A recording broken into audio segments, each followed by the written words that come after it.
Pierre Ouzoulias, sénateur communiste de Haute-Seine, qui, il y a quelques semaines, a entamé un tour de France des universités. Alors, ça veut pas dire qu'il a pris son vélo et qu'il va venir à cette université, qui tape à la porte pour savoir si on va le recevoir. Non. C'est-à-dire qu'il a lancé une invitation à toutes les universités. Il s'est mis à leur disposition si elles souhaitaient le faire venir et si on l'invitait, il s'est proposé de venir pour discuter de la loi, des votes auxquels il a participé au Sénat, et de la mise en place de Parcoursup et des alternatives que lui et certains de ses collègues envisagent. On a sauté sur l'occasion, à la fois le comité de mobilisation des personnels Aix-Marseille et aussi le comité de mobilisation des étudiants.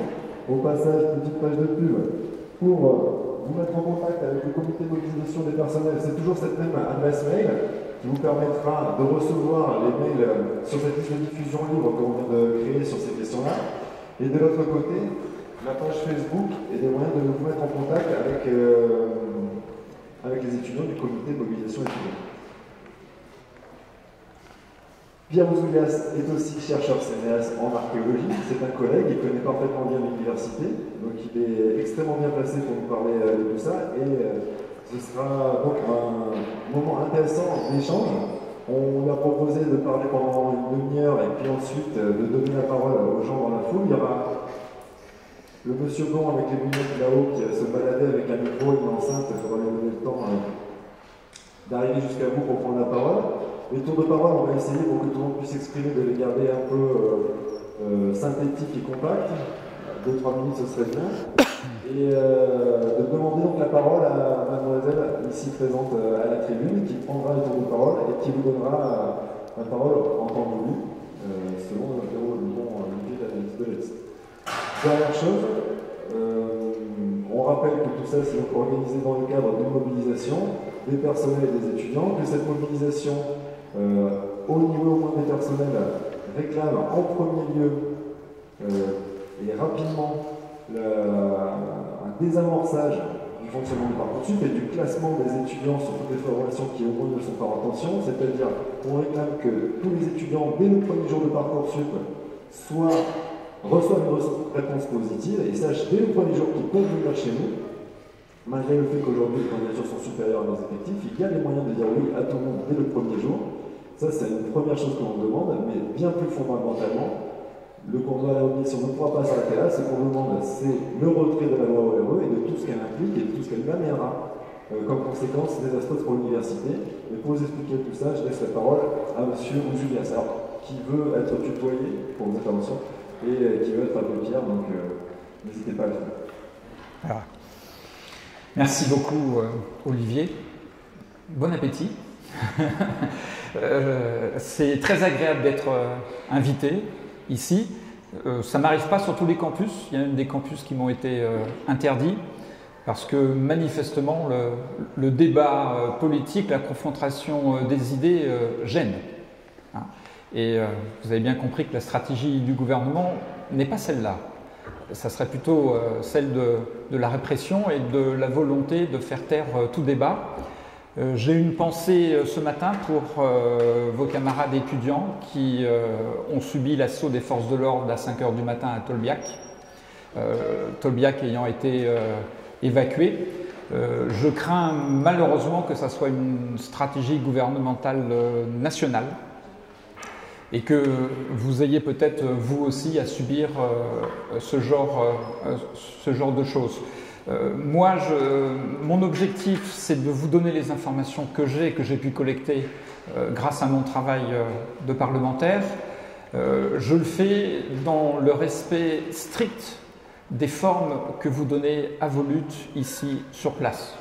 Je ne suis pas venu pour vous dire ce que vous avez à faire, vous le savez très bien. Je suis venu pour vous soutenir et vous apporter un autre éclairage, l'éclairage du parlementaire qui a assisté au vote de la loi Vidal et puis encore hier au vote de la loi sur la protection des données personnelles au cours de laquelle il a encore été question de Parcoursup et des algorithmes locaux. Je vous en dirai deux mots après.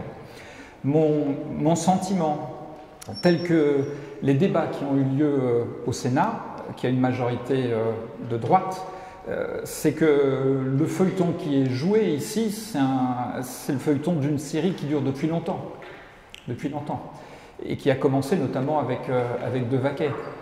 La droite sénatoriale joue la revanche de la loi De Vaquet, de façon très claire.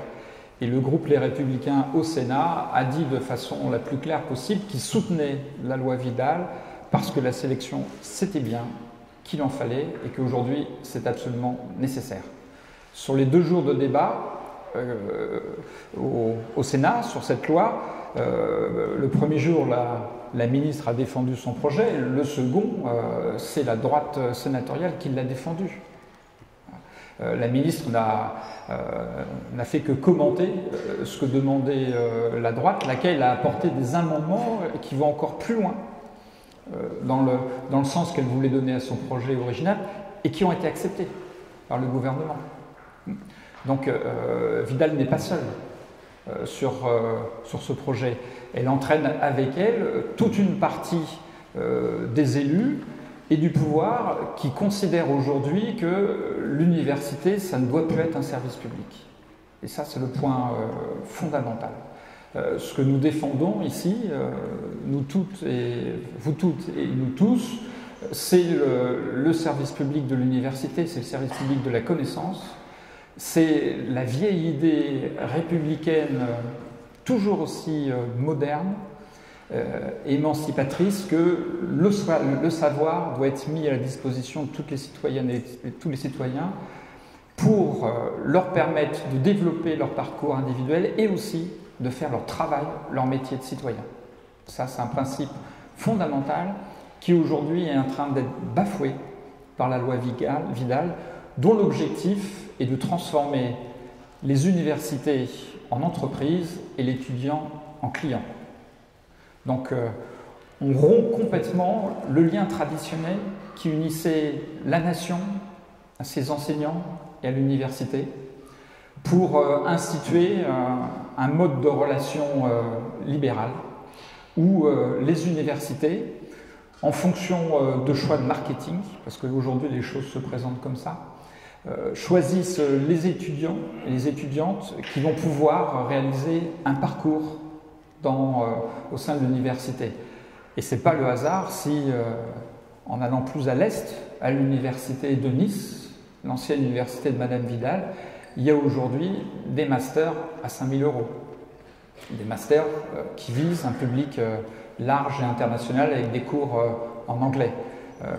L'objectif, il est celui-là. Donc, derrière une loi qu'on nous a présentée comme une loi technique, dont l'objectif était simplement de régler le problème du tirage au sort, lequel toucherait une infime partie des étudiants. C'était quelque chose qui n'était pas bien, et ça touchait une infime partie des étudiants. Donc, sous le prétexte de changer ce qui n'allait pas, la ministre a mis la première étape, le premier volet d'une réforme d'ampleur de tout le système universitaire avec une visée libérale. Et je peux déjà vous indiquer maintenant les prochaines étapes. Elles sont claires, elles sont même presque revendiquées. C'est l'augmentation des droits d'inscription, la casse du statut des enseignants-chercheurs et la fin des diplômes nationaux. Et quand ces 3 réformes qui vont venir, elles sont derrière. Donc, je le dis aux jeunes, vous ne vous battez pas contre Parcoursup, là. Vous allez être rattrapé par la réforme à un moment et à un autre, et vous défendez le service public. C'est essentiel, et je crois que vous l'avez compris, et c'est pour ça que partout, dans toutes les universités, il y a un mouvement qui monte. C'est bien au-delà de ce que nous a présenté la ministre. Le problème, ce n'est pas le tirage au sort, les algorithmes. Non, ce qu'on défend fondamentalement, c'est le service public, de la même façon que les cheminots à côté défendent le service public du rail et d'autres dans les hôpitaux, le service public de la santé. C'est ça aujourd'hui qui est en jeu, et c'est un changement fondamental. Si nous abandonnons cette barricade, si nous ne défendons pas le service public, demain, ça sera la déferlante d'un système néolibéral qui va tous et toutes nous emporter. Voilà. L'enjeu, il est là, il est fondamental. Voilà. Et je le répète, je le dis souvent, il y a convergence des luttes parce qu'il y a convergence de la répression du gouvernement contre les luttes, et pour les mêmes raisons. Le gouvernement a parfaitement compris que s'il n'arrive pas à passer cette étape-là, à la fois ce qui se passe à la SNCF et à l'université, derrière, il aura d'énormes difficultés à appliquer tout son programme néolibéral qui est conçu déjà depuis une vingtaine d'années. Voilà quelques idées générales. Ce que je voulais ajouter, parce que c'est un point qui est essentiel, c'est que la réforme Vidal, mais c'est la stratégie de Macron en général, elle vise à faire supporter aux autres acteurs, et là en l'occurrence aux universités, la responsabilité politique de la mise en place de la sélection. Vous n'avez pas un front qui serait le front gouvernemental qui impose une réforme, non, parce que ça c'est difficile à défendre pour un gouvernement. Le choix de la sélection il est reporté sur les universités. C'est ce qui fait la force de cette réforme et sa faiblesse. Parce que quand des universités comme celle de Bordeaux-Montaigne, je suis allé, ou Pau, considèrent, comme la loi le permet, qu'avec Parcoursup, on donnera le libre accès à tous les bacheliers à l'université, c'est possible. Ça se fait et ça permet d'enrayer complètement la dynamique de la loi Vidal. Donc il y a un moment donné, il faut qu'il y ait une prise de conscience, il y a une responsabilité du corps enseignant et des étudiants pour montrer qu'on peut parfaitement, par la mobilisation, arrêter demain, de façon radicale, c'est en ce moment, tout ce qui se passe avec la loi Vidal. Ça, c'est un point que je tenais à souligner parce que j'ai cru comprendre que c'était une question qui était en débat ici et que vous pourriez trancher dans le même sens que ce qui a été fait à Bordeaux ou à Pau. Voilà. Je vais juste finir et après laisser une large place au débat, à la discussion. Je pense que c'est comme ça que c'est le plus intéressant.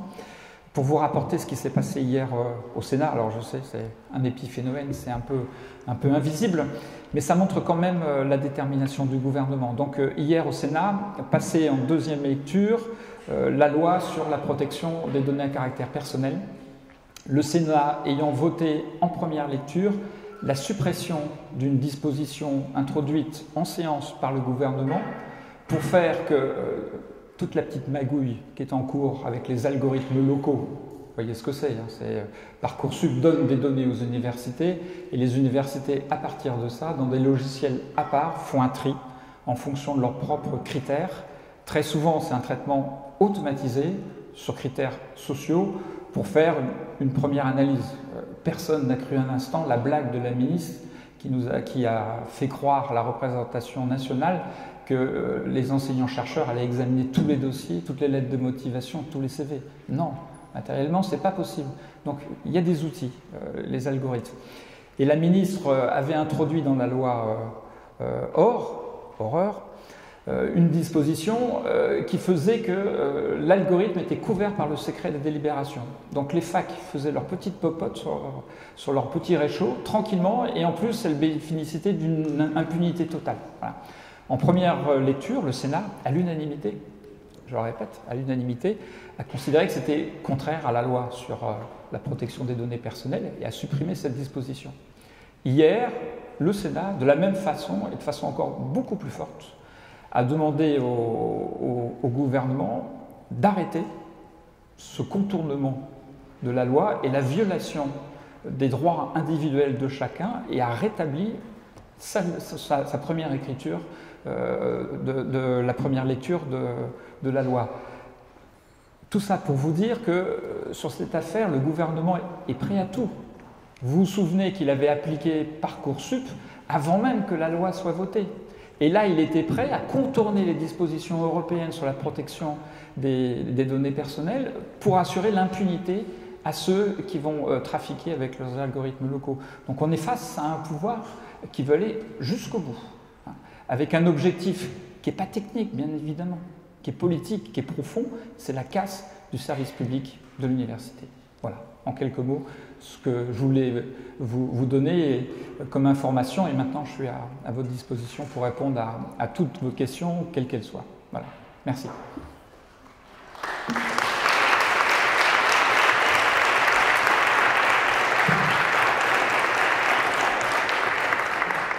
Juste une condition pour la captation du fond. là, vous m'entendez quand je parle comme ça? Là. Sans le micro, on va y arriver. En fait, juste un point. On n'a peut-être pas besoin de ça, on s'entend, on parle haut et fort. Simplement, cette séance est captée par une télé locale. La personne qui est là-haut est en train de nous filmer. Elle capte le son micro là-bas. Elle enregistre le son de ce micro là-bas. Tout ce qui va se passer dans ce débat, elle ne pourra pas en recevoir grand-chose si on ne parle pas dans son micro-là. J'invite ceux qui le souhaitent et qui se sentent le faire, de descendre de parler dans le micro pour poser des questions. Et si vraiment vous ne vous sentez pas, c'est pas grave, vous pouvez rester à votre place et parler fort. Tout ne sera pas enregistré. Et je répéterai la question. Ah ben voilà, super, on fait comme ça, merci Pierre.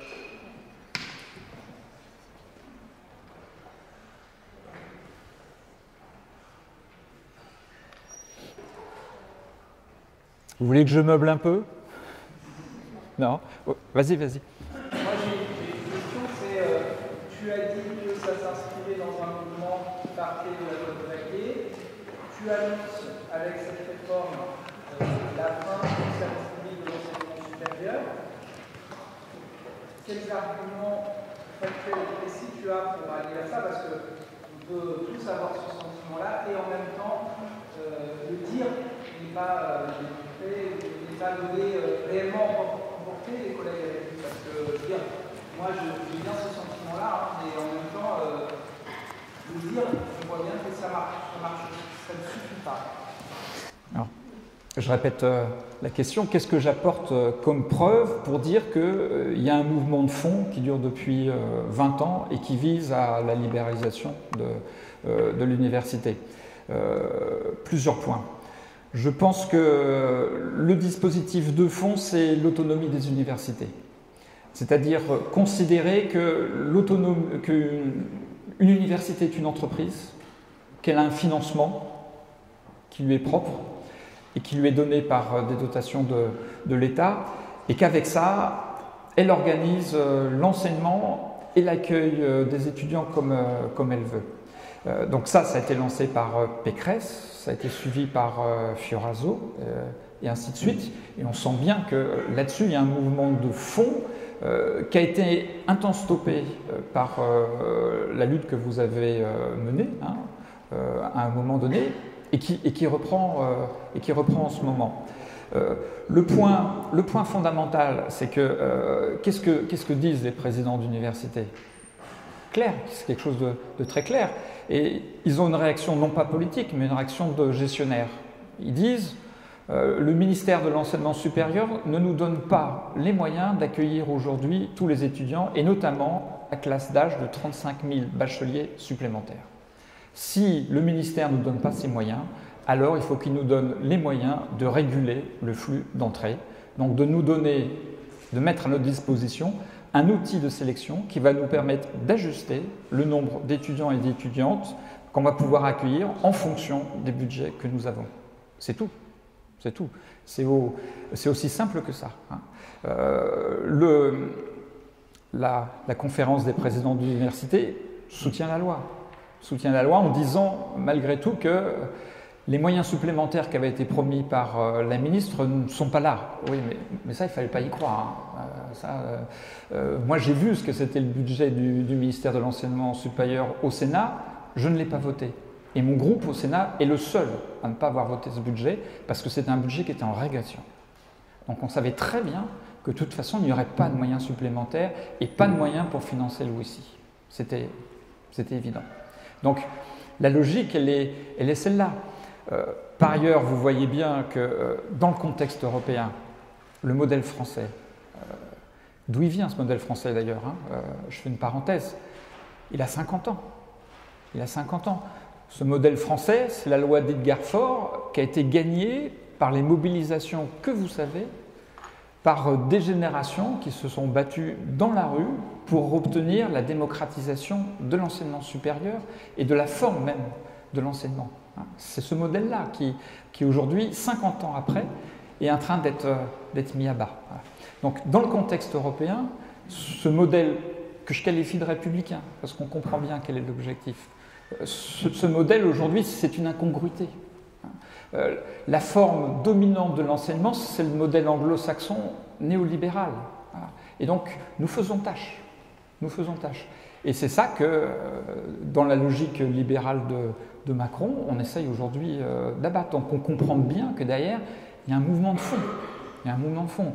Je regrette, je l'ai déjà dit, je le répète, que le précédent gouvernement ait enclenché la mécanique, notamment en permettant la sélection pour l'entrée en master, et en plus en autorisant le tirage au sort par le biais d'une circulaire illégale promulguée entre les 2 tours de l'élection présidentielle. C'est ce qui a donné l'argument à Madame Windal pour lancer sa réforme. S'il n'y avait pas eu de tirage au sort, je pense que ça aurait été plus difficile pour elle de faire ce qu'elle a fait aujourd'hui. Voilà.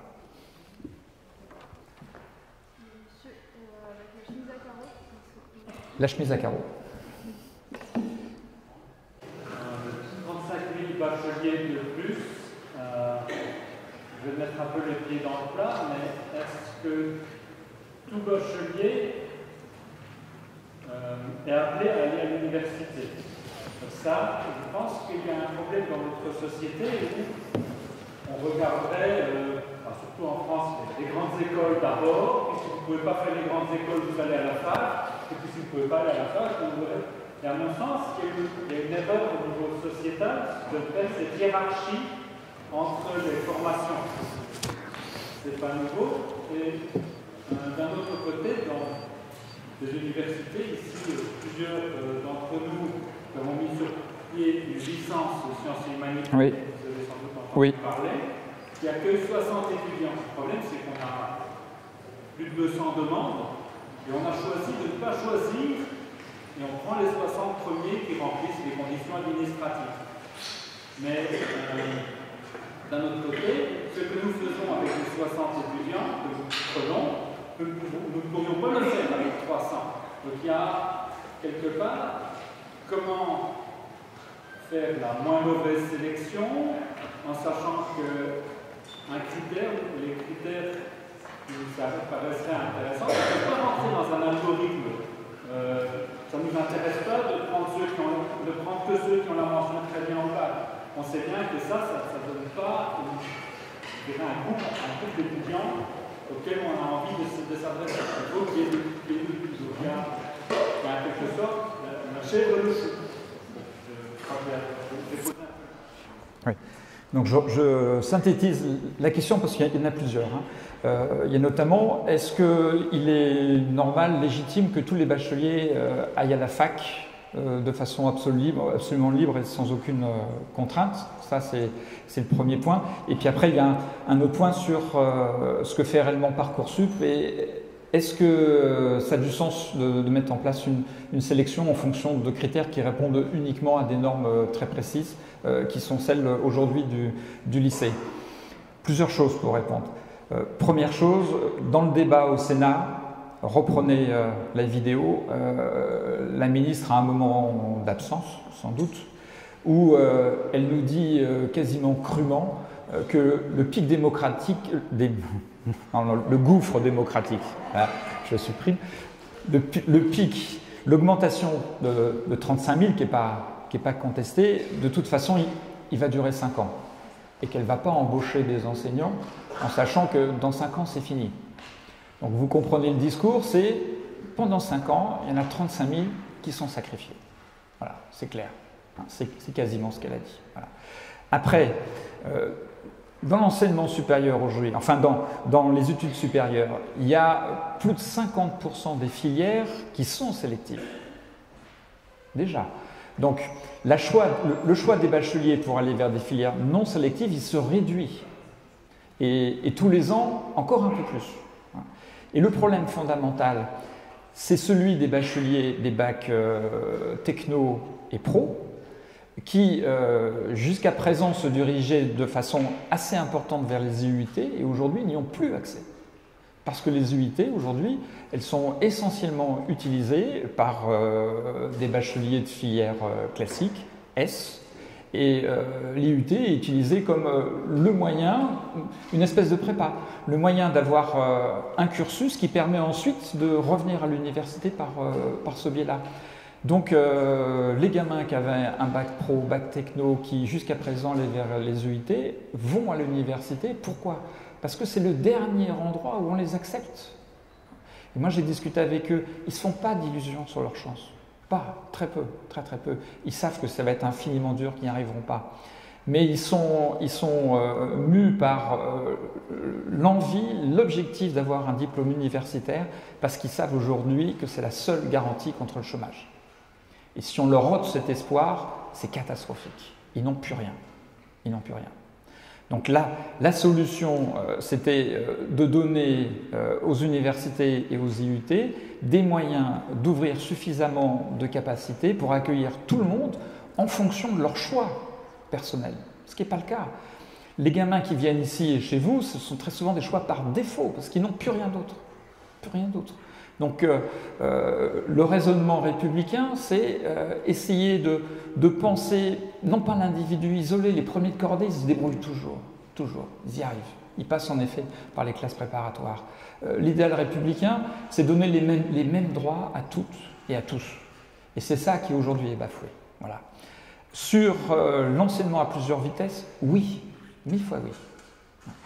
Il y a aujourd'hui des filières hyper sélectives qui ont autant d'échecs que celles de la licence et qui ne sont pas remis en cause.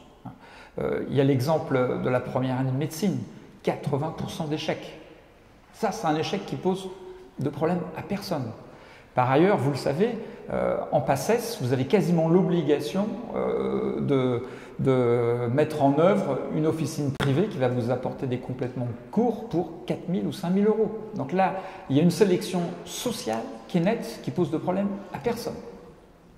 Donc si vraiment l'objectif de la ministre, c'était de diminuer le taux d'échec, moi j'aurais commencé par les PACES. Voilà. Et puis j'aurais permis un peu plus de mixité sociale dans les PACES. Ce n'est pas ce qu'elle fait. Au contraire, le système qu'elle met en place va conforter cette sélection sociale. Pour finir, et pas être trop long, je me suis toujours posé la question pourquoi en France la part du PIB consacrée à l'enseignement supérieur est aussi faible, 2,3%, alors qu'en Allemagne, en Belgique, elle est autour de 3%. Et je pense que la réponse fondamentale, elle est dans l'existence des classes préparatoires. Et que les élites qui nous gouvernent ont le sentiment que tant que les élites pourront se reproduire par le biais des classes préparatoires, il n'y aura pas de problème, on aura les têtes qu'on veut. Et moi, c'est la proposition que je vous fais, il faut en discuter. Je pense que l'un des moyens de revitaliser l'université française, c'est de supprimer les classes préparatoires et les grandes écoles, parce que le travail qu'elles font, vous pouvez aussi vous le faire. Voilà.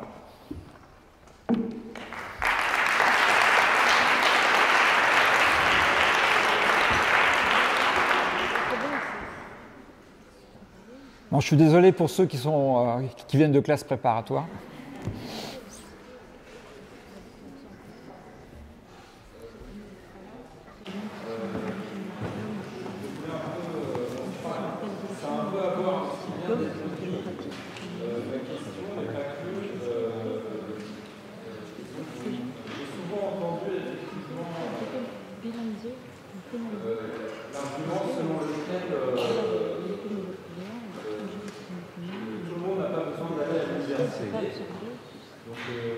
Vous y avez en partie répondu. Après, je sais pas, c'est pas. Effectivement, je trouve qu'il y a une énorme dévalorisation en France des métiers manuels, par exemple, et qu'effectivement, je ne sais pas si y a besoin d'aller à l'université faire un métier manuel, etc. Mais ça, c'est une question qui m'a.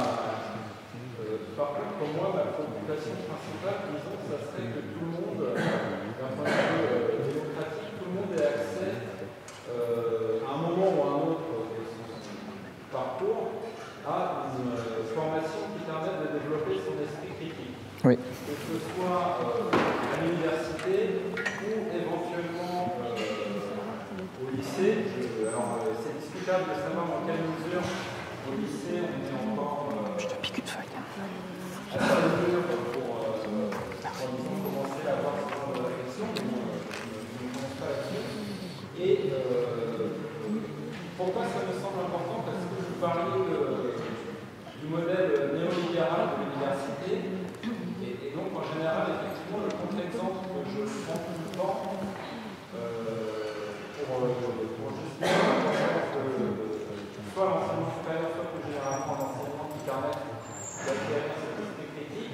c'est le cas caricatural des États-Unis, qui ont effectivement les meilleures universités du monde et qui en même temps ont comme président Trump. Par exemple, et ça, il me semble que c'est lié effectivement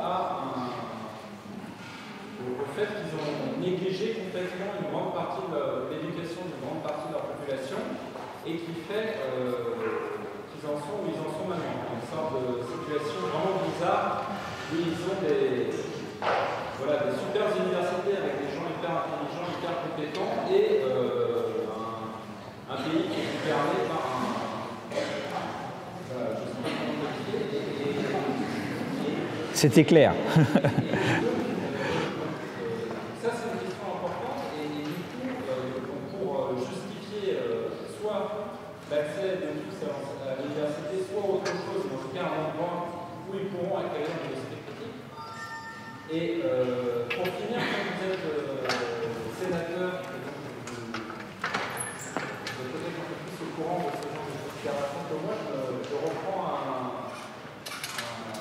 un argument là, que m'avait cité Olivier Morizot, la nécessité que j'avais discuté avec lui, c'est est-ce que on ne pourrait pas utiliser cette perspective d'avoir un populiste élu comme président ou à des fonctions importantes pour peut-être, disons, faire réfléchir par exemple le gouvernement actuel qui essaie quand même de se démarquer, enfin disons, quand même un niveau en dessous clairement de très loin que Trump, et de façon générale, disons, la droite comme la gauche classique ont quand même peur de ce genre de personnage et les riches vraiment comme un contre-exemple, et donc est-ce que ça pourrait pas être un argument utilisé pour aussi, de façon un peu stratégique, ne pas trop négliger l'éducation du plus grand nombre. Voilà, merci. Donc il y a 3 questions. D'abord sur le parcours dans l'université. Est-ce que tout le monde doit avoir un parcours dans l'université? Est-ce que c'est utile? Ensuite, une question sur, grosso modo, le thème de l'émancipation. L'université doit aider à l'émancipation. Et après, une dernière question sur la nécessité d'un président populiste, si j'ai bien compris. C'est ça? C'est peut-être la plus dure. Je vais essayer. Oui, j'ai compris, on a Marseille, j'ai compris.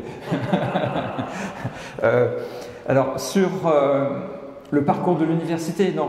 Moi, je pense qu'il faut offrir à chacune et à chacun la possibilité de faire le parcours qu'il souhaite, là où il souhaite. Et y compris lui donner le droit à l'erreur, le droit de se tromper, le droit de s'apercevoir après de sa première année de fac que c'est pas ce qu'il veut faire. Ou au contraire, le droit, alors qu'il a un bac pro, de comprendre que d'un seul coup, il a découvert la physique quantique et c'est le truc de sa vie, alors qu'il n'y avait pas pensé avant. Ça, je pense que c'est fondamental. Je dis ça pour Olivier. Ça, c'est fondamental parce que notre destin, il n'est pas préalablement écrit et surtout, il n'est pas écrit socialement. Voilà, moi aussi. Et dans le projet du gouvernement, il y a quand même ça. C'est-à-dire considérer que ce qui prime, c'est la sélection sociale. Et ça, c'est vraiment quelque chose qui est capital, parce que moi, je l'ai ressenti dans les débats au Sénat, notamment en commission, où des élus de droite nous disent aujourd'hui, l'école, elle est profondément inégalitaire, ce qui est vrai. Et qu'avec malgré tous les moyens qui ont été mis dans l'école, on n'arrive pas à corriger ces inégalités d'accès à la connaissance, ce qui est vrai. Et les élus de droite nous disent donc les moyens budgétaires de l'État qu'on met en période contrainte, ils ne servent à rien, c'est du gâchis. Autant consacrer ces moyens aux classes sociales dont on sait que de toute façon ça sera de l'argent bien placé parce qu'elles vont réussir. Le discours, il est aussi cynique que ça, et il est clair. Donc l'objectif ensuite de l'éducation, c'est de repérer le plus tôt possible les premiers de cordée, ceux dont on sait que l'investissement, le retour sur investissement, il faut parler comme ça, de façon froide. Le retour sur investissement va être le meilleur. Et c'est tout. Et c'est tout. Donc aujourd'hui, la sélection, elle se fait au lycée. Demain, ça sera au collège. Et ainsi de suite. Et donc, vous êtes dans des rails sociaux qui fait que si vous êtes dans le lycée du nord de Marseille, votre destin, il est choisi d'avance. Vous n'avez aucune chance d'arriver à l'université. Et ce que j'ai dit hier au Sénat, c'est que dans les algorithmes locaux, la première clé de classification des dossiers, c'est votre lycée d'origine. Et avec ça, on module vos notes, parce que si vous êtes dans un lycée merdique, votre 17, il vaut rien. Ce qui veut dire que, faut le dire franchement aux gamins, que quand vous êtes dans un lycée d'une zone défavorisée, même si vous avez fait une très bonne année scolaire, si vous avez des super notes, vous n'avez aucune chance d'accéder à l'enseignement supérieur. C'est quelque chose que je trouve profondément anti-républicain et révoltant.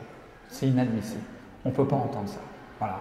Et c'est pourtant ce qui se prépare et ce qui se fait clairement en ce moment par les universités. C'est ce qu'un président d'université déclarait, je crois, à l'étudiant. Il disait, voilà, Parcoursup, je l'utilisais comme ça. Pré-tri avec les lycées d'origine. Donc on est à contre-courant de ce que vous défendiez et que je défends aussi, c'est la possibilité pour tout le monde d'aller à l'université pour avoir un parcours de développement personnel et aussi être en capacité, c'est fondamental, d'assurer son métier de citoyen. Se forger un esprit critique pour en effet, le jour venu, de ne pas mettre le bulletin Trump dans l'urne. C'est fondamental aussi. Voilà.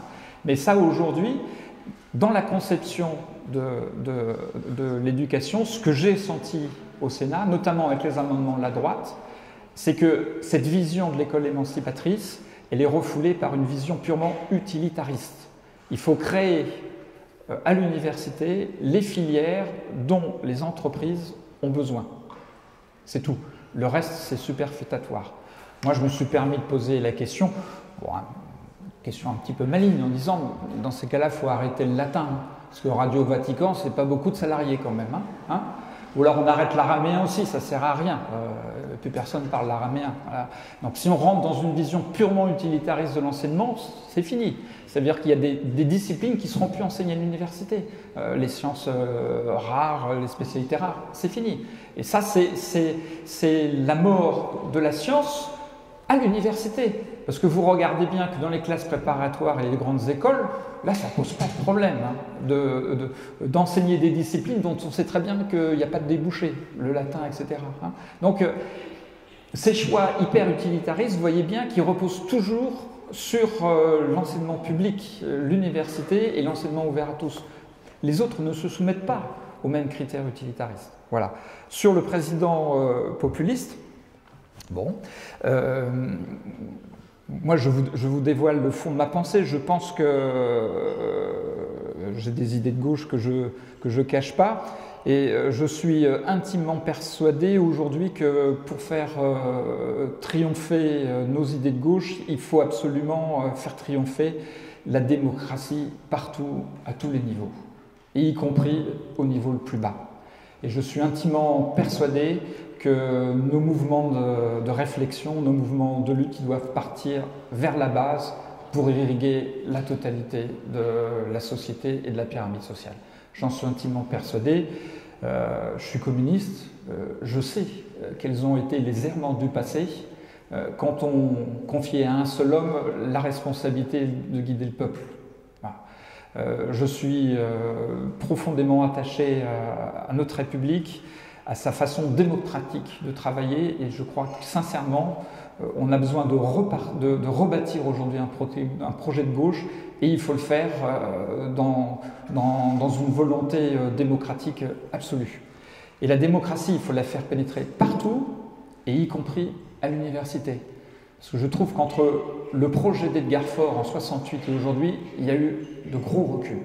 De gros reculs. Voilà. Et je ne suis pas sûr que le système de l'université entreprise soit vraiment soucieux de la démocratie et de la participation des enseignants-chercheurs et des étudiants à la vie de l'université. Voilà.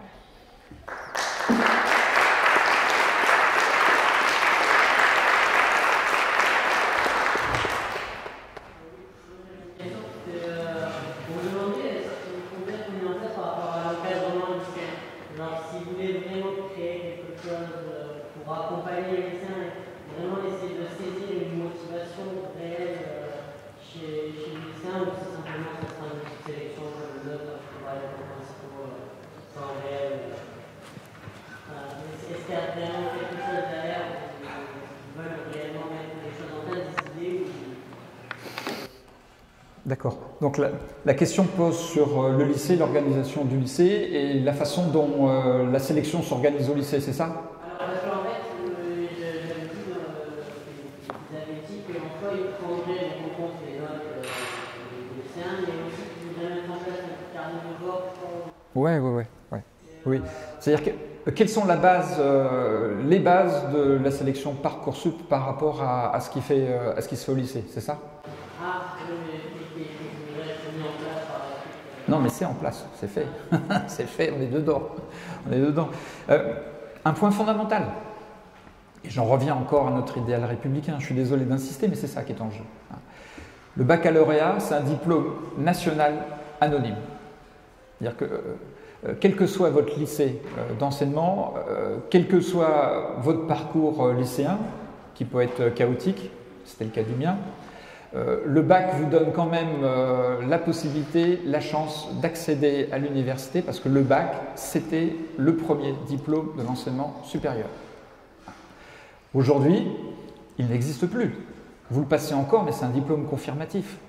La sélection à l'entrée à l'université, elle se fait sur la base de vos notes du lycée, pour l'instant de la terminale, mais sans doute de la première et de la seconde à venir.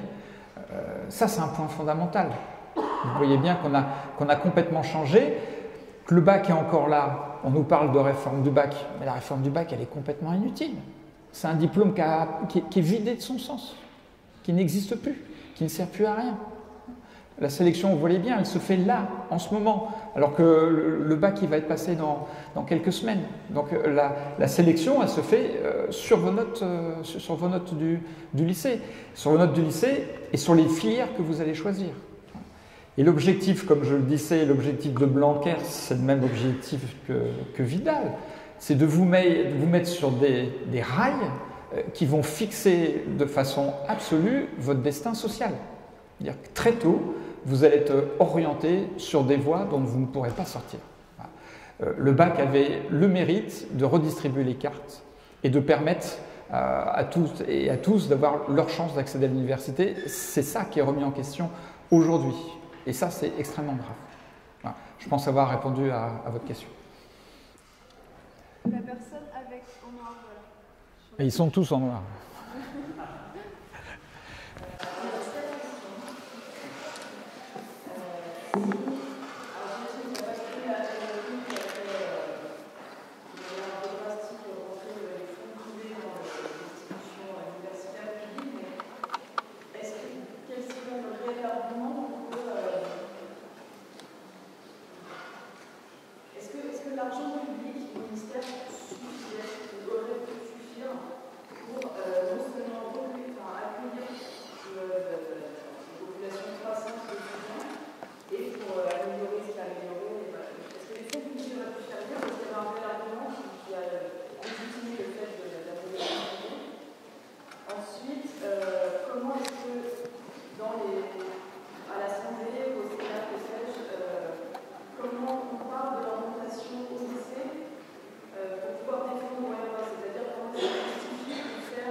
Ça fait 3 questions là déjà. Ah bon. Qu'est-ce qui se passe pour avoir un établissement, par exemple, si on parle de l'intéressement, se mobilise en disant oui, on peut prendre ce révolte et ces études, c'est légitime, et du coup, au moins, même si on n'accepte pas tout de suite de rejeter la loi erreur, on propose un stop et on se dit que quand l'orientation sera bien faite au lycée, peut-être qu'on sélectionnera les étudiants. Qu'est-ce qui se passerait en termes, je ne sais pas, de statut, ou qu'est-ce que à faire ça? Et dernière question. Avec une telle pression et un tel mépris qu'on fait par le gouvernement, il va y avoir soit vraiment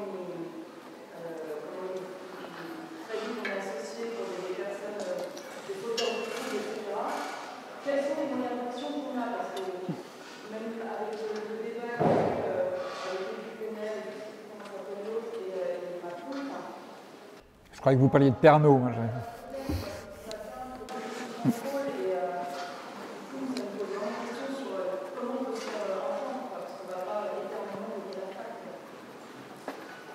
bien.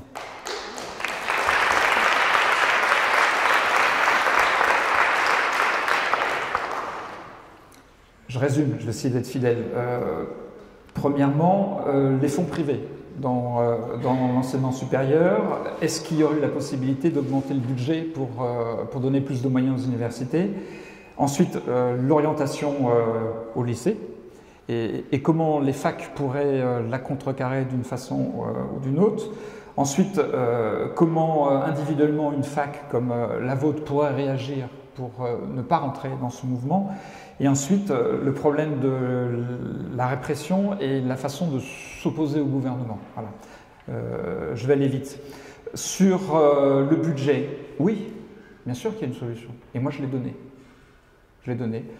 Lors de la discussion du vote du ministère de l'Enseignement supérieur et de la Recherche, j'ai proposé par un amendement, vérifié sur le site du Sénat, la suppression du crédit impôt recherche, 6,5 milliards d'euros, qui est un outil, pour ceux qui ne le connaissent pas, crédit impôt recherche, qui est un outil d'optimisation fiscale. C'est de l'argent que l'État, ministère de la Recherche, donne aux grosses entreprises, c'est essentiellement les grosses entreprises, pour les encourager à avoir une activité de recherche. Aujourd'hui, on sait très bien que ça ne fonctionne pas, que les grosses entreprises prennent le pognon et n'embauchent pas les chercheurs. Et on recourt à une main-d'œuvre de chercheurs européenne, mais qui est en Roumanie et en Bulgarie. Donc là, il y avait 6,5 milliards. 6,5 milliards. J'ai proposé, par mon amendement, qu'on les récupère et qu'on les affecte à l'université. C'était simple, c'était simple. Voilà. Et ça a été refusé. Donc le gouvernement a fait le choix de soutenir les entreprises par le biais de 6,5 milliards et de ne pas soutenir l'université, alors que là, il avait une enveloppe à vous donner. Qu'il assume ce choix politique, c'est sa responsabilité. Il y en avait une autre. Voilà. Premier point. Deuxième point sur l'orientation au lycée et ce que peuvent faire les universités. On n'en parle pas, ni à l'Assemblée nationale, ni au Sénat. À aucun moment, le ministre de l'Éducation nationale est venu défendre au Sénat sa réforme du baccalauréat, sa réforme du lycée. Rien. Il n'y a rien du tout. Il n'y a aucune consultation, comme d'habitude. Il n'y a pas de discussion. Hein. Sur ce dossier-là, le ministre peut avancer sans loi. Il suffit de réformer par décret le code d'éducation. C'est ce qu'il fait. C'est ce qu'il fait. Il ne consulte pas les enseignants, il ne consulte personne. Il avance. Hein. Vous avez une mécanique qui est absolue, c'est un rouleau compresseur et ça avance. Et quand les ministres peuvent se passer du Parlement pour mettre en place leur réforme, ils le font. Donc il n'y a pas de concertation sur ce sujet. Il n'y a rien. Je suis même incapable aujourd'hui, alors que je suis vice-président de la Commission de la Culture et de l'Éducation nationale, de vous dire quelle sera exactement l'organisation du lycée pour la rentrée prochaine. Je ne peux pas vous le dire. On ne sait pas. Voilà. Ensuite, sur la capacité des facs à résister, comme je l'ai dit, la force de la réforme Duval, c'est justement de faire reporter sur les autres le choix de la sélection. Voilà. La faiblesse de la réforme, c'est que justement, ça vous donne à chaque fac une capacité d'autonomie et la capacité de mettre en place autre chose. C'est ce que l'université de Pau, l'université de Bordeaux-Montaigne ont fait. Donc vous avez localement la possibilité de refuser. Techniquement, ça se passe comment? Je vais être juste technique quelques secondes. C'est ce que le ministère appelle le surbooking. Donc vous avez la possibilité d'offrir des capacités d'accueil 15% supérieures à ce qu'étaient vos capacités d'accueil l'année N-1. Les collègues de Pau et de Bordeaux, ils ont passé ce surbooking à 50%, 100%, 150%. Ça ne pose pas de problème technique. C'est possible et ça permet d'accueillir tout le monde. La réponse, elle peut être individuelle. Là, elle est aussi simple que ça. Il suffit d'appuyer sur un bouton dans Parcoursup. La case est prête déjà. Voilà. Donc ça, c'est pour vous donner une réponse. Sur la répression, Bon, je suis désolé, je le fais à chaque fois, je me répète, mais j'aime bien. Moi, j'adore Matrix. Et dans Matrix, vous savez, il y a une scène où on propose soit la pilule bleue, soit la pilule rouge. Et si vous prenez la pilule rouge, vous avez conscience de votre aliénation, vous avez conscience que votre vie de tous les jours, elle est dans les mains de la Matrix, et que finalement, ce que vous faites, ça sert à faire fonctionner un système qui vous dépasse. Je pense que la première étape de la résistance, c'est la prise de conscience. Et c'est la prise de conscience de notre aliénation. Je parle en marxiste. Donc je vous dis, vous toutes et tous qui est ici, prenez la pilule rouge et faites prendre conscience à ceux qui vous entourent de ce qu'est votre aliénation. Bon, cherchez pas la matrice, à mon avis, elle n'existe pas. Mais vous voyez bien ce que je veux dire. Il y a en ce moment une aliénation forte, maximale, qui est due au fait que l'idéologie dominante libérale a envahi tous les cerveaux et tous les centres du pouvoir. Et la façon d'y résister, c'est par la prise de conscience de cette aliénation. Voilà, ça c'est la première étape. Voilà.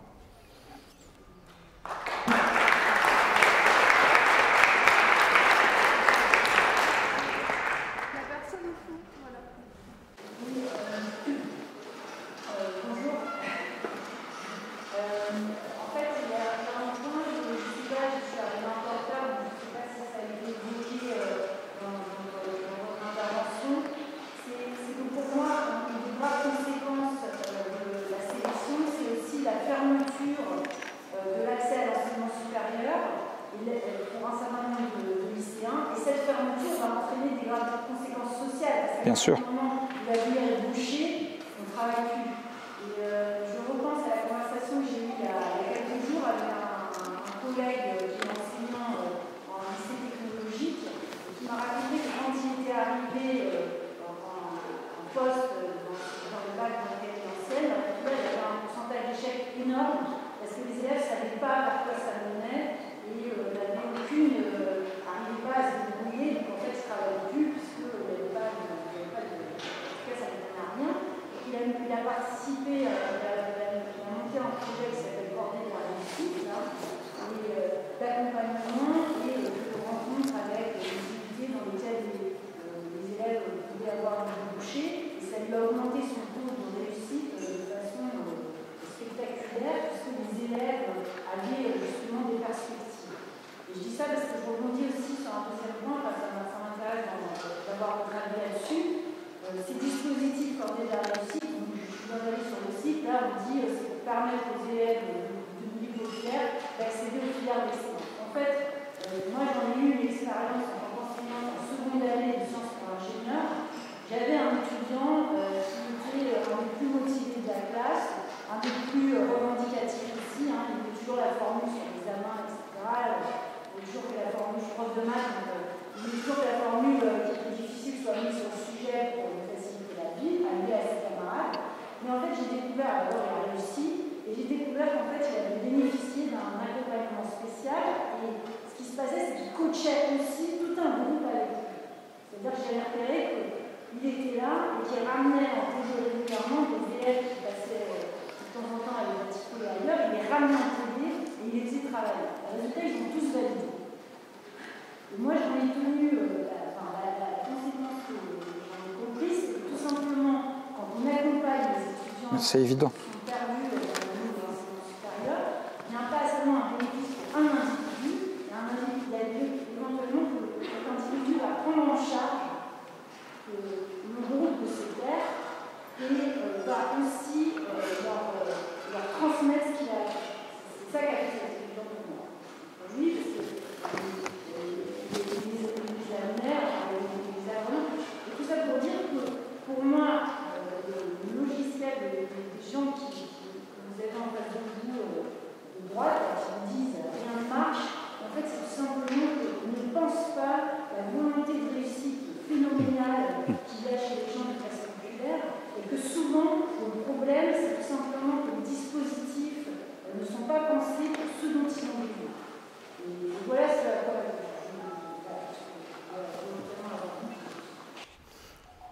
Je suis entièrement d'accord avec ça. Complètement. Et pour le résumer, vous opposez la cordée de la réussite au premier de cordée. C'est deux philosophies sociales et deux philosophies du monde qui s'opposent absolument. Moi, j'aimerais vous dire que, là, je discute beaucoup avec les collègues, il y a beaucoup de collègues qui me disent, mais bon, je suis maître de conf, je suis prof, je suis chercheur, avec Parcoursup, je ne serais pas arrivé là. Je ne serais pas arrivé là, parce que la plupart des collègues, ils ont eu des parcours très chaotiques. Très chaotiques. Ils ont récupéré la fac parfois sans avoir le bac, etc. Donc il faut absolument laisser la possibilité aux gens de se découvrir à un moment donné et de travailler avec les autres. Et je suis intimement persuadé, parce que moi c'est ce que j'ai vécu. Moi je suis fils d'instit et moi je me souviens que dans mon milieu, eh ben, parfois on prenait de façon bénévole les gamins le soir pour essayer qu'ils aient leur brevet, etc., pour les amener jusqu'au bout. Il y avait une volonté de faire réussir tout le monde, parce que derrière on était animé par un idéal républicain qui était fort. Et aujourd'hui, ça c'est dévalorisé. Non seulement c'est dévalorisé, mais c'est nié. Ce qui est important, c'est de donner tous les moyens au premier de cordée. Ça, c'est indispensable. Et vous voyez bien que dans le discours de la ministre Vidal, notamment là en ce moment, sur le blocage des facs, qu'est-ce qu'il y a ? Il y a le vieux discours libéral selon lequel on doit donner toutes leurs chances aux individus, et que pour ça, il faut les séparer de la masse qui les entraîne vers le fond. C'est clair. Et qu'il ne faut pas que ceux qui ont la possibilité d'aller loin, ils soient entravés, parce qu'on donne aussi, dans un souci égalitaire, beaucoup aux autres. Et le discours de la ministre, c'est ça, c'est de dire il y a des amphis bondés, ben vous allez voir, moi les amphis, je vais les vider, et puis ceux qui sont vraiment méritants, ils vont mieux réussir, ils auront de meilleures capacités de travail, un meilleur environnement. Il y a le discours libéral fort qui est de tout miser sur l'individu seul et de nier l'intelligence collective et la capacité des humains à s'entraider pour arriver au niveau que vous avez indiqué. Ça, c'est un changement de modèle. On est face à un changement de modèle de société, à une autre façon de penser les choses. Je voudrais ajouter pour finir que vous voyez bien qu'un certain nombre de grandes écoles, je pense à Sciences Po, vont chercher de temps en temps un ou deux bacheliers dans des lycées en difficulté. Mais bon, c'est pour se donner bonne conscience. C'est la petite soupape de sécurité qui, de temps en temps, évite que la cocotte minute explose. Parce que fondamentalement, on le voit bien, et notamment dans les classes préparatoires, la sélection sociale, elle n'a jamais été aussi dure.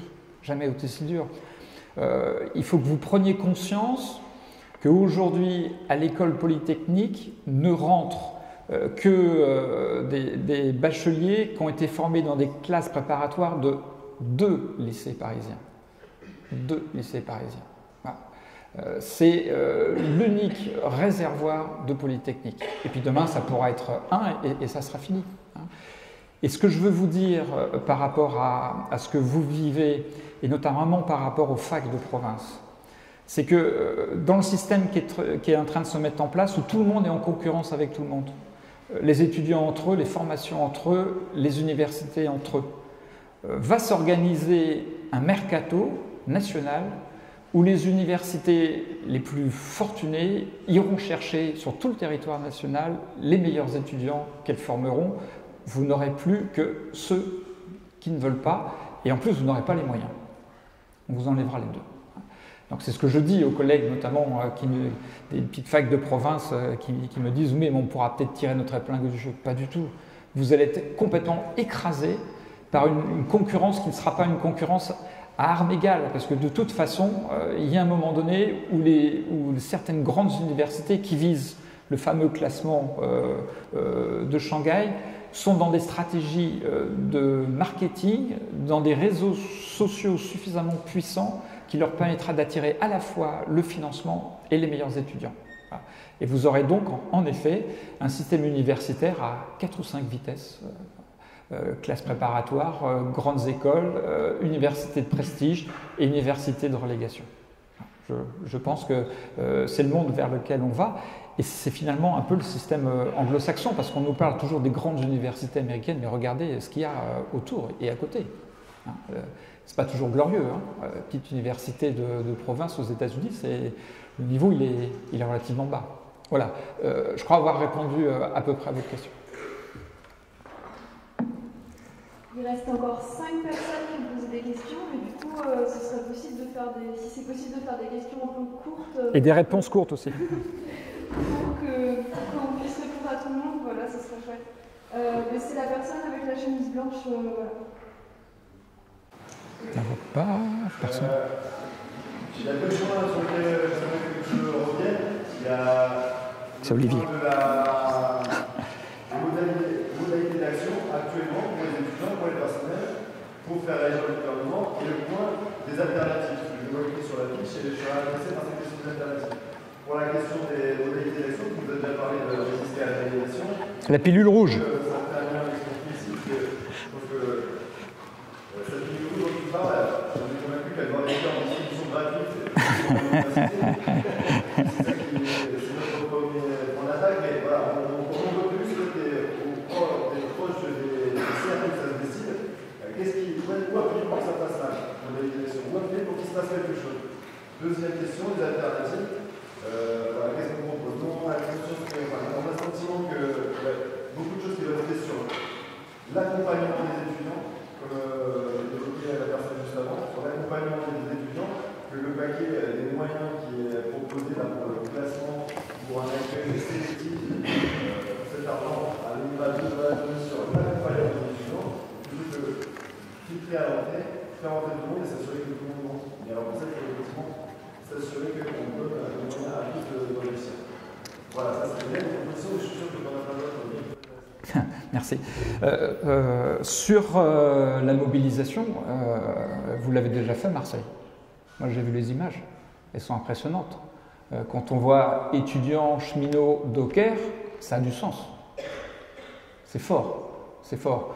Ça veut dire que vous tenez, quel que soit le milieu d'où vous venez, quelles que soient vos conditions de travail, quelle que soit votre profession, à une idée qui nous bouge, qui nous motive, qui est celle de la défense du service public, de la défense d'un certain modèle social républicain. Ça, je trouve ça fondamental et c'est quelque chose qu'il faut développer. Il n'y a pas d'autre solution. La solution, c'est d'expliquer aux gens qu'on commence par l'université, mais que derrière, c'est l'hôpital, c'est les maisons de retraite, et ainsi de suite. Et on n'en finit jamais. On n'en finit jamais. Regardez bien quelle est la stratégie de Macron, mais c'est la même que celle de Thatcher, quand elle a cassé les syndicats des mineurs britanniques. C'est la même chose. Vous comprenez bien que ce qui n'est pas en jeu, ce n'est pas le statut du cheminot. Ce n'est pas ça le problème. Pas ça du tout le problème. C'est pas en supprimant le statut du cheminot qu'on va faire que la gare d'Ussel, je suis corrézien, que la gare d'Ussel ne va pas fermer. Pas du tout, c'est pas ça. Macron s'attaque au statut du cheminot parce qu'il veut casser les syndicats. De la même façon que la ministre, par sa loi, ce qu'elle veut casser, c'est la résistance des étudiants, c'est votre résistance. Voilà. À chaque fois, ce sont des objets symboliques qui sont marqués. La sélection à l'université, le statut des cheminots pour le train et les SNCF. Donc, par rapport à ça, il faut une réponse qui soit coordonnée et qui soit lucide sur la gravité des attaques.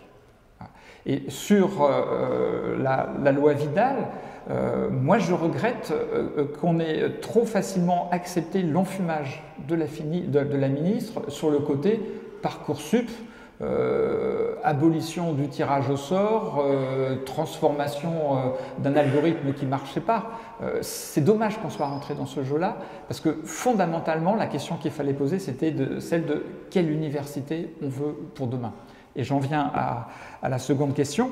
Moi, je pense qu'il faut être en défense, bien évidemment, mais aussitôt, il faut proposer un projet alternatif.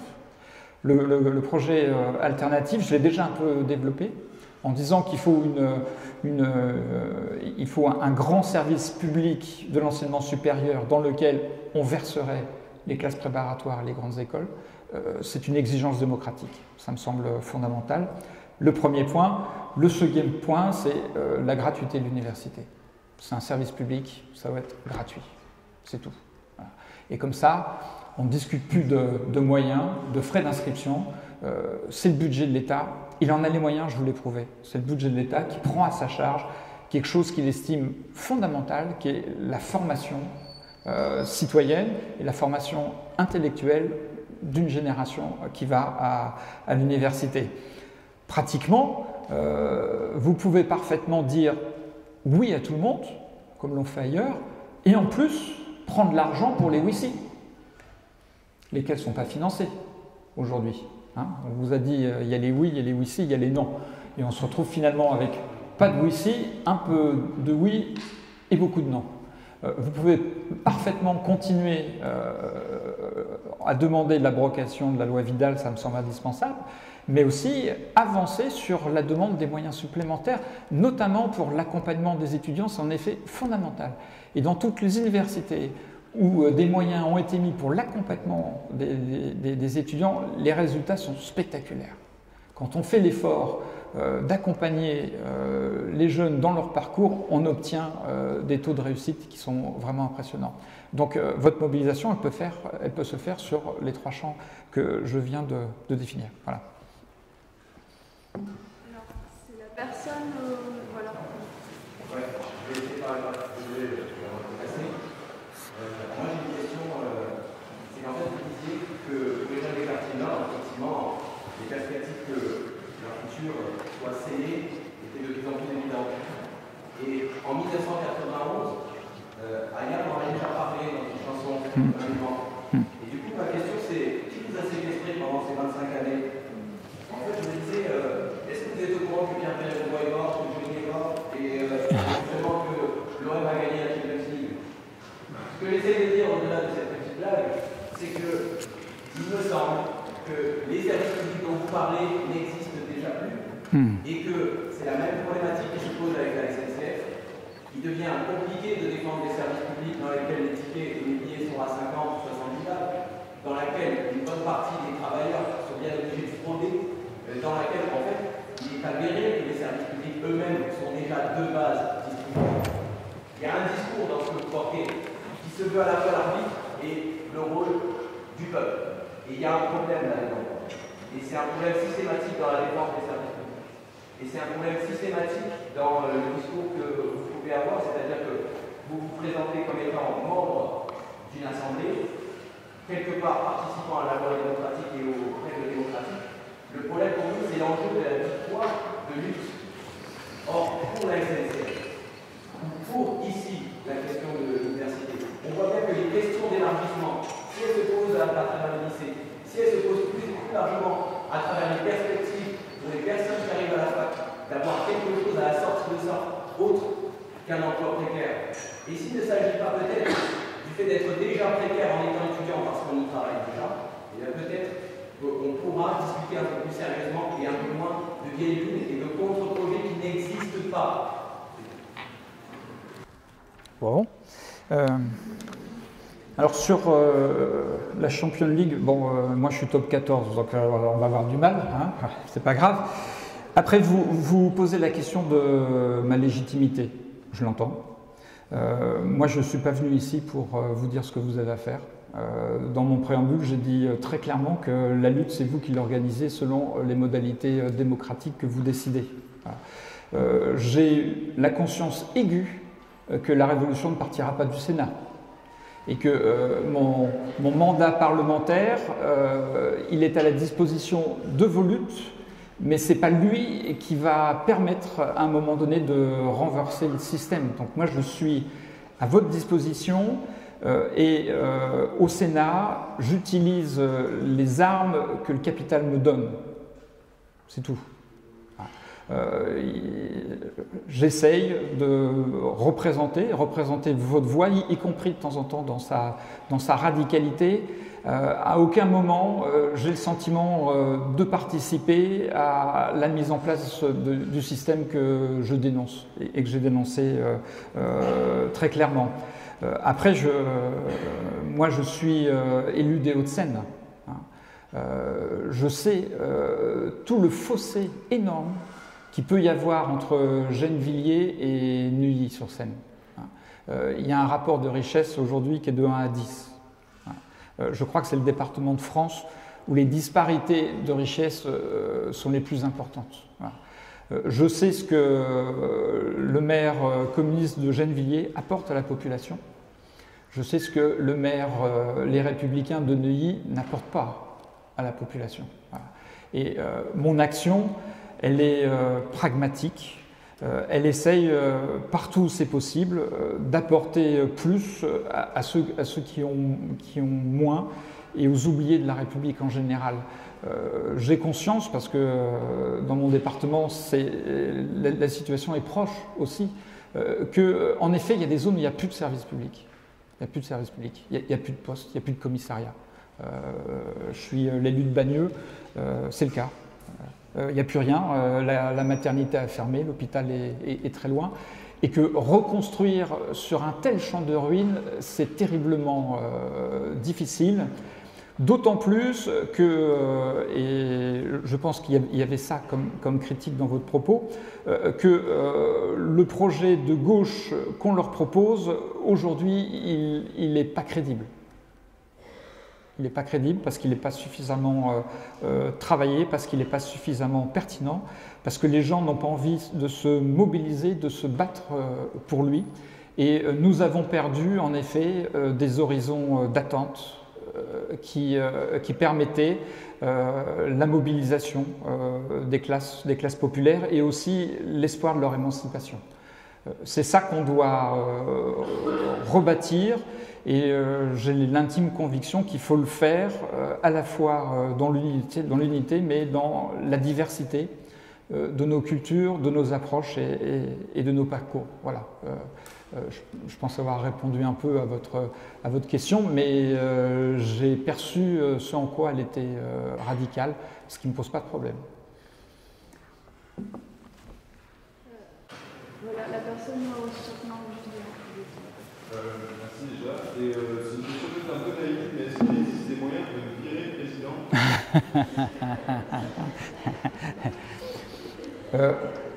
Le président, comme l'autre, plus haut, il est élu. Il est élu. Est-ce que je peux connaître le taux de participation des étudiants aux élections qui ont eu lieu là? Le taux de participation. Ah. Non, mais le taux de participation général sur la fac, c'est combien? 12%? 13%? Ouais, je pense que c'est ça. Ah. C'est combien? 12? Ben ouais. Dans toutes les facs où je passe, on me dit les élections, taux de participation des étudiants entre 10 et 20%.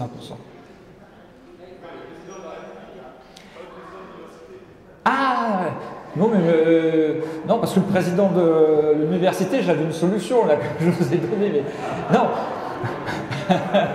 Non, mais le président de la République, même chose.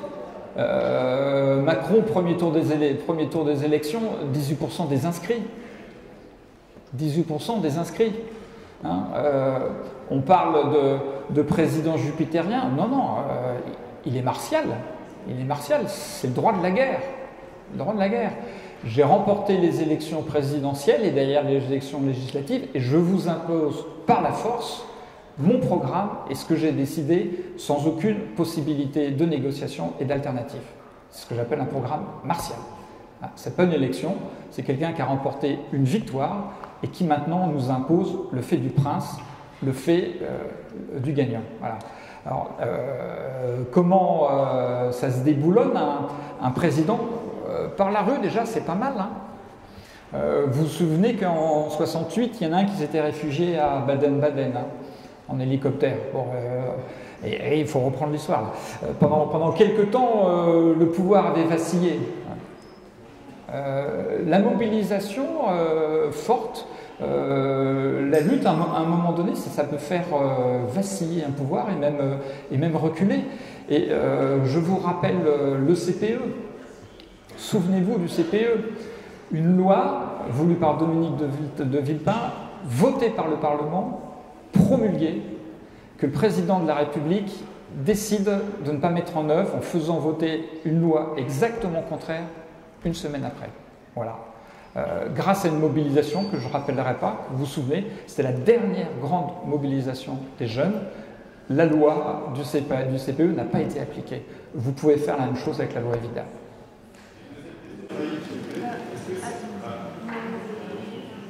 Est-ce que ça aurait du sens d'aller occuper des lieux importants, comme la préfecture ou des mairies, centrales, des choses comme ça? C'est à vous de déterminer. Non, moi je ne veux pas être. J'ai entendu ce que m'a dit mon camarade là-bas, que j'étais à peine légitime. Donc je ne veux pas arriver de là-haut et de vous dire, ben voilà quel est le plan, puis vous allez faire ça et vous allez faire ça. Non, c'est pas mon propos. C'est à vous de décider collectivement et démocratiquement des formes de lutte que vous voulez mener et de voir quels sont son résultat. Parce que là, ce qui est important, c'est l'adaptation au terrain. C'est de voir. Moi, je le rappelais ici, il y a 20 ans, j'ai dormi une semaine au ministère de la Culture. Ça a marché. Hein, c'était une loi de privatisation de la culture. On a occupé le ministère de la Culture, ça a marché. C'est à Paris. Voilà. Donc après, c'est à vous de définir vos formes de lutte. Ce n'est pas à moi de vous dire ce qu'il faut faire. Hein. Vous connaissez sans doute beaucoup mieux Marseille que moi. La personne avec le plus là. Dans ce cas-là, c'est... voilà. Oui, alors moi je veux garder l'histoire à prochain. Donc, j'aimerais que vous nous développiez un peu plus précisément les alternatives aux dispositifs actuels. Vous avez évoqué le cas extrême de PACES. Oui. Avec un taux de refus de 30%. Ça, pour moi, c'est le cas justement extrême où on a voulu mettre à disposition, ouvrir l'accès à tous à cette formation, mais comme il y a des métiers contraints, avec des orientations assez importantes qui nécessitent très rapidement une solution, on voit un gâchis énorme, une énergie folle chez des jeunes qui viennent s'inscrire et qui finalement sont laminés au bout d'1 an, voire 2 ans. Comment vous imaginez, justement, pour ce type de formation, quelque chose qui soit ouvert à tous, mais qui ne soit pas un rouleau compresseur qui épuise les ambitions des jeunes. C'est ça, ma fille est un peu là, et forcément, on se tombe au mur du plafond des 500 à Marseille, on est 4000 inscrits en première année. Donc, comment vous envisagez, par une alternative, d'avoir quelque chose de plus intelligent, sachant qu'effectivement, ils sont sélectionnés au bout de cette année par un dispositif de contrôle qui est complètement idiot. Ou, alors que dans le secondaire, on a essayé de leur apprendre à réfléchir, à analyser, à réfléchir. Là, on a dit, arrêtez, c'est fini l'intelligence. On est plus là pour réfléchir et on a un système de sélection qui est en dépit du bon sens par rapport au métier futur.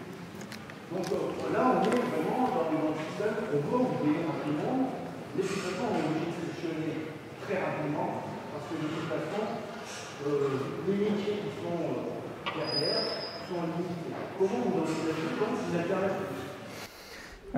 Oui, la PACES n'est pas ouverte à tout le monde.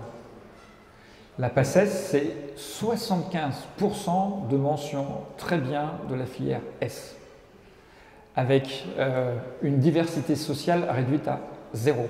Aujourd'hui, la PACES, c'est ça. C'est la filière... Oui. Ah, tout le monde a le droit. Mais le résultat, quand on regarde les chiffres, c'est que c'est la filière la plus sélective, c'est-à-dire qu'on prend la crème de la crème avec aucune diversité sociale. On est sur un corpus qui est extrêmement restreint.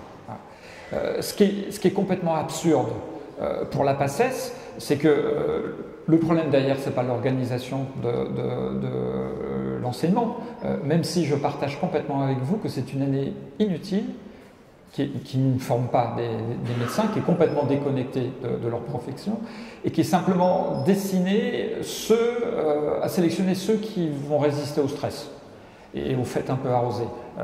C'est tout. Oui, un petit peu. C'est tout. Donc c'est une absurdité totale. Mais pourquoi c'est absurde? Parce que derrière, vous avez le numerus clausus, qui fait qu'aujourd'hui, on restreint le nombre de médecins, alors que, vous le savez, et c'est le cas aussi à Marseille, que les déserts médicaux ne cessent de s'étendre. C'est-à-dire qu'on est quand même dans un système complètement fou, où on manque de médecins partout, dans les hôpitaux, dans les campagnes, et on impose un numerus clausus dont on sait que de toute façon, le nombre de médecins recrutés ne pourront pas satisfaire la demande actuelle. Voilà. Tout ça pour vous dire qu'on ne peut pas voir uniquement le problème de la sélection et des universités en le sortant d'un contexte général qui doit nous imposer une réflexion sur de quoi a besoin notre société. Est-ce qu'on a besoin de médecins? Oui, on a besoin de médecins, et dans ces cas-là, il faut augmenter, voire supprimer le numerus clausus. Est-ce qu'on a besoin de professeurs? Oui, on a besoin de professeurs. Et dans ces cas-là, il faut augmenter le recrutement, le nombre de postes au CAPES à la grecque, alors que la première mesure prise par Blanquer, c'était de les diminuer. C'est important de savoir. Pardon? Oh, ben ça, on peut en discuter. Je peux partir tout de suite. Hein.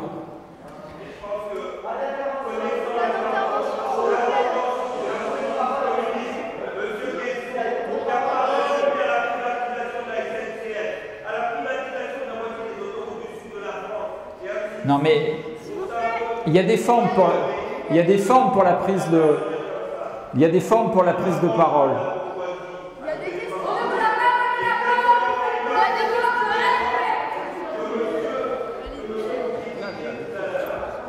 Bon. Excusez-moi, il y a des questions. Vous avez la même réaction que le professeur de l'université de Nancy qui a refusé de m'accueillir sur son campus. Je pense que le débat démocratique, c'est une valeur fondamentale. On doit le respecter, qui qu'on soit. Voilà.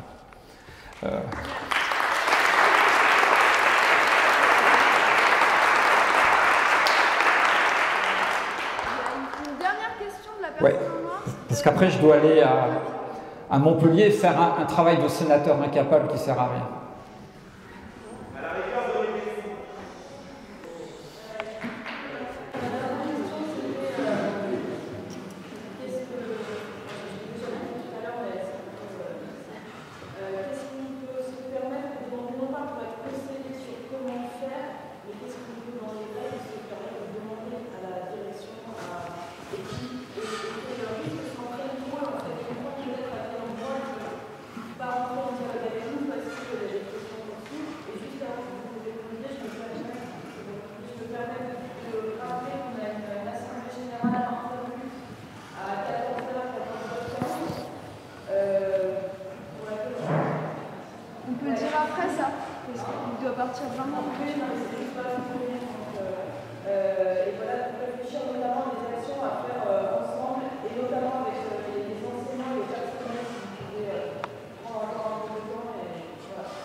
Les expériences, elles sont connues, encore une fois. Hein.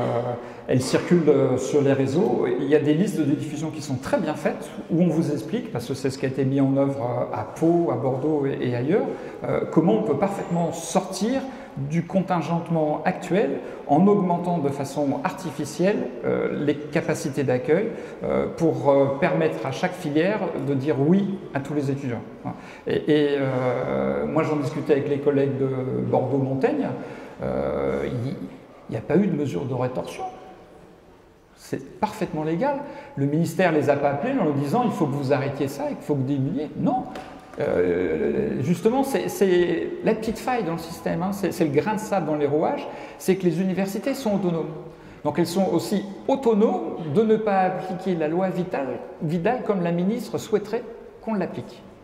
Et ça, c'est le point fondamental. Donc en effet, vous pouvez augmenter démesurément les capacités d'accueil pour permettre à tous les étudiants de recevoir un oui. Voilà. Ça, c'est ce qui se fait, c'est ce qui est en cours et que vous pouvez faire ici aussi. Il n'y a plus de questions ?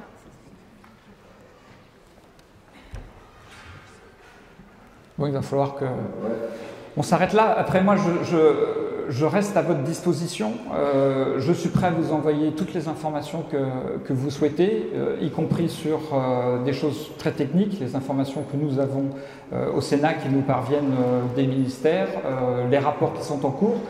Sachez qu'il y a un certain nombre de rapports qui ont été rendus par l'Inspection générale de l'éducation nationale qui sont sous embargo aujourd'hui, qui ne sont pas accessibles et qui sont extrêmement critiques sur la mise en place pratique de Parcoursup telle qu'elle est en train de se dévoiler en ce moment. Donc ces rapports, la ministre les tient sous le coude, nous allons lui demander de les sortir et bien évidemment je vous les communiquerai. Voilà. Après, moi je veux bien aussi travailler avec vous pour que l'information circule plus facilement entre les universités et ce qui se fait à Pau, vous en ayez connaissance aussi. Et je pense sincèrement que la meilleure façon de travailler, c'est de travailler en réseau. Aujourd'hui, on a les instruments pour ça. Donc, plus l'information va circuler, plus vous pourrez vous l'approprier et plus on pourra aller loin dans notre volonté d'obtenir l'abrogation de la loi Vigal, parce qu'aujourd'hui, c'est l'objectif principal. Voilà. Et je vous souhaite pour ça de très bonnes luttes et un soutien absolu de mon groupe au Sénat. Merci.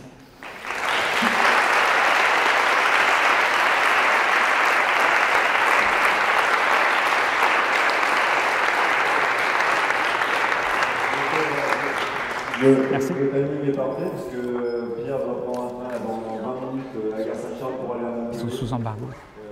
Qu'il a invité aussi. Avant qu'on se sépare, inspection. Je voulais rappeler quelque chose qui est, à mon avis, au cœur aussi de la mobilisation de l'occupation étudiante. Ils veulent faire de ce lieu, ils veulent que ce lieu reste un lieu d'échange, de réflexion, de débat. Donc, ils ont un programme chargé pour cet après-midi où ils invitent les enseignants et tout le monde en fait à continuer de participer. À 14h, il y a cet agenda interview qui est communiqué par l'étudiant tout à l'heure, qui se tiendra ici, 14h, 14h15. À 16h30, il y aura une réunion de débat autour de la question autour de la vidéo, de la presse, des médias, du message apporté auprès des médias, comment s'adresser à eux, comment travailler pour être visible dans les médias. Et enfin, à 18h, une réunion, une discussion, un débat autour de la question des frontières. Je vous remercie tous d'être venus aujourd'hui et à très bientôt. Merci.